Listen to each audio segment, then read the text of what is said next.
আবহাওয়াটাও ঠান্ডা আর এদিক দিয়ে আমার শরীরটাও বেশ খারাপ, মানে ভীষণ পরিমাণের মাথা ব্যথা করতেছে। তো এই জন্য আমি একটু ঝটপট ভর্তা ভাত তৈরি করে নেব, আর আজকে সেটাই তোমাদের সঙ্গে শেয়ার করতেছি।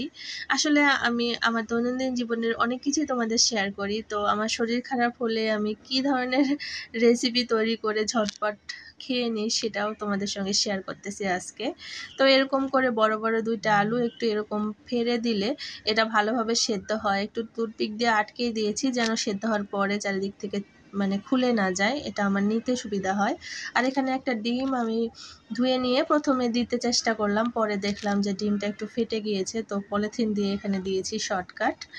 আর এখানে পানি যখন ফুটে উঠেছে তখন ভাতের চালটা দিয়ে নিচ্ছি।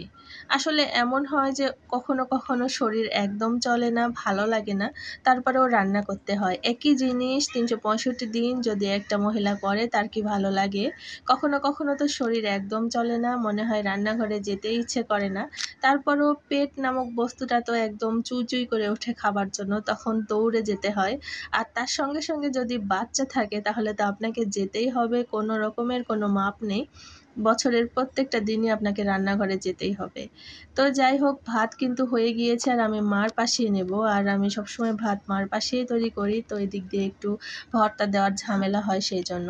তো আগে থেকে আমি এই জন্য পানিতে একটু করে সেদ্ধ করে নিয়েছিলাম এগুলো, আর তারপরে তো চাল দিলাম, দেখতেই পেলেন। এতে করে আমি দেখছি আলুটাও সেদ্ধ হয়ে গিয়েছে ভালো মতো, আর ডিম তো মানে সেদ্ধ হওয়ার জন্য কোনো সমস্যাই নেই।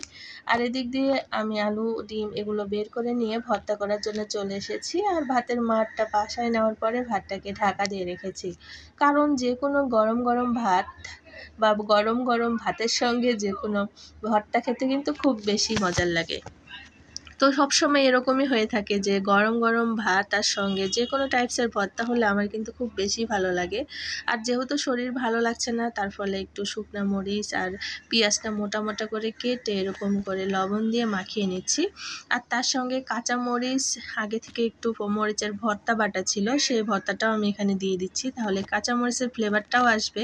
কাঁচা মরিচ, লবণ আর কাঁচা পেঁয়াজ দিয়ে ভর্তাটা তৈরি করা ছিল কাঁচা মরিচ বেটে। তো এই সব কিছু দিয়ে যখন আমি ভর্তা মাখতেছিলাম সরিষার তেল দিয়ে, তখন কিন্তু কালারটাও খুবই সুন্দর হয়েছিল আর খেতেও খুব বেশি ভালো লাগতেছিল।